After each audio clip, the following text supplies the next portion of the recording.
तो बड़ी खबर है, सीडी वाले बयान पर लगातार सियासत जारी है। गोविंद सिंह ने चैलेंज स्वीकार किया। नेता प्रतिपक्ष ने वीडी शर्मा को न्योता दिया था, वीडी शर्मा का फूल माला पहनाकर स्वागत करूंगा, अपने निवास पर सीडी दिखाऊंगा। गोविंद सिंह का ये कहना है, एफआईआर दर्ज करें, मेरे पास पूरे सबूत है।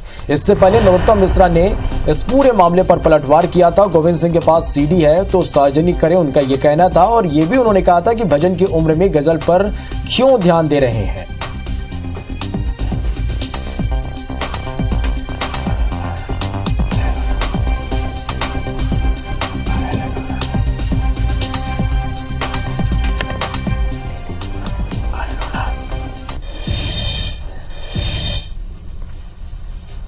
गोविंद सिंह जी मेरे मित्र हैं, इस उम्र में ऐसी सीडी रखे काहे क्यों, और देखना भी नहीं चाहिए।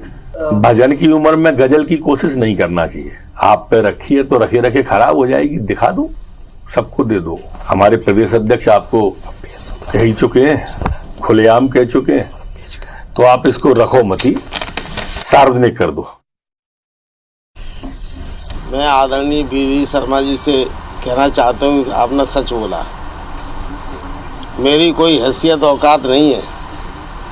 मैं साधारण पार्टी का, कांग्रेस का कार्यकर्ता हूँ और मैं राजनीति में भी रहने के बाद कभी मैं झूठ बोलने का आदी नहीं हूँ।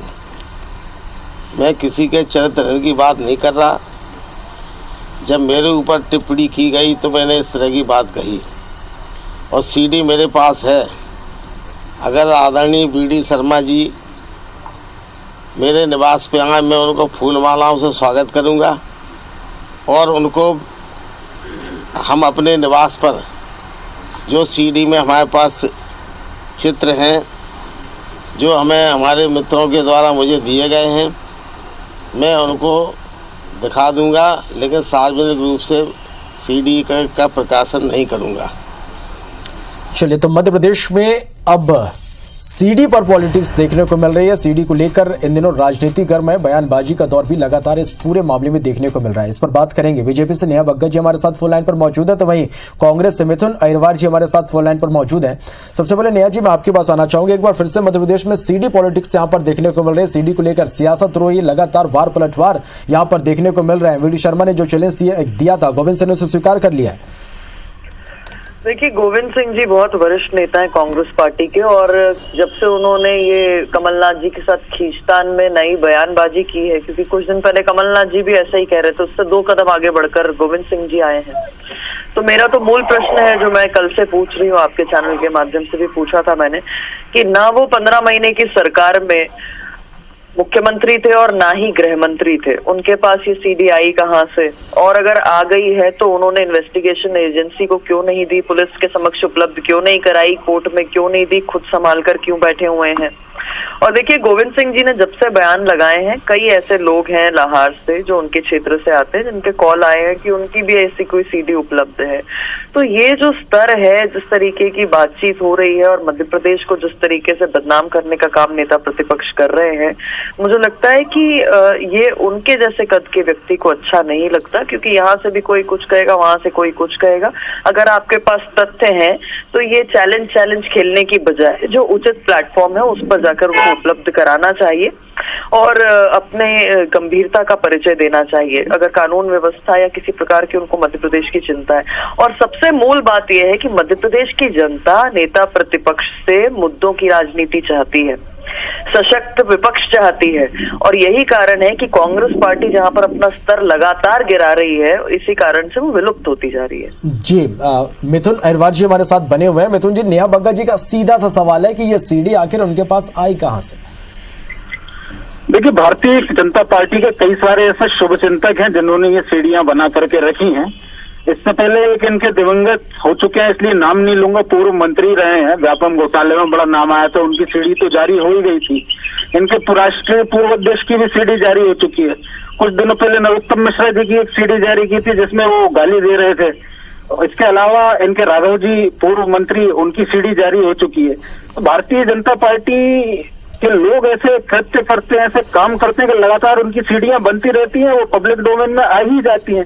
तो भारतीय जनता पार्टी के प्रदेश अध्यक्ष जी ने कल जिन शब्दों का चयन हमारे नेता प्रतिपक्ष गोविंद सिंह जी के लिए किया, उन्होंने हैसियत औकात की बात कही, तो उन्होंने अब बोल दिया है कि आइए भिंड का जो पारंपरिक तरीके से स्वागत होता है आपका वो स्वागत भी करेंगे और आपको वो सीढ़ी दिखा भी देंगे।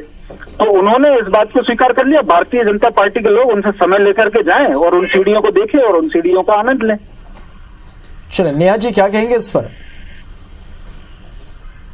नहीं, मैंने पूर्व में भी कहा कि इस तरीके की बयानबाजी की बजाय जो भी अगर आपके पास सामग्री है उचित प्लेटफॉर्म पर देनी चाहिए। पर मैं ये जानती हूँ कि गोविंद सिंह जी केवल लफाजी कर रहे हैं। इस उम्र के पड़ाव पे आके इस घृणित राजनीति करने का मुझे लगता है कि उनका स्तर नहीं है। बहुत वरिष्ठ नेता है और इन्वेस्टिगेशन एजेंसीज हमारे संविधान में इसीलिए है, हमारे लोकतंत्र वाले देश में इसीलिए है ताकि उचित प्लेटफॉर्म पर अगर कोई कार्रवाई करवाना चाहता है तो वहां पर उपलब्ध कराए। और मैंने कहा कि गोविंद सिंह जी के शुभचिंतकों के भी ऐसे कई कॉल्स हैं कि उनकी कोई सीडीज उपलब्ध हैं।